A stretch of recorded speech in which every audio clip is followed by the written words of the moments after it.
Ton bébé pleure et régurgite après chaque repas. Je suis puéricultrice et je t'explique pourquoi.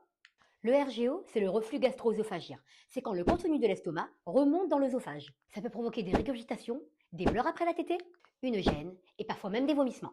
Le RGO est très fréquent chez les nourrissons. Le système digestif n'est pas encore mature. L'estomac étant petit, ça remonte donc plus facilement.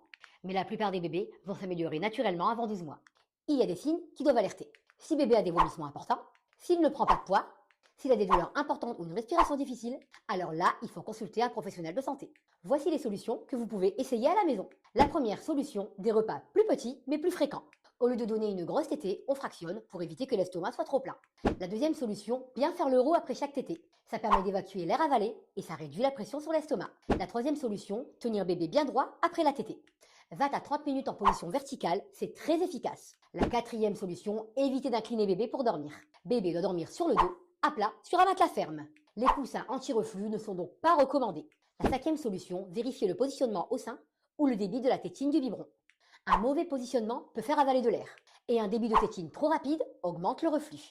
Et la sixième solution, adapter l'alimentation de maman si besoin. Parfois, certains aliments peuvent augmenter l'irritation, mais ce n'est pas systématique. La septième solution, vérifier les signes d'intolérance aux protéines de lait de vache. Si bébé a des symptômes digestifs importants, comme diarrhée, constipation, colique, parlez-en à un professionnel de santé.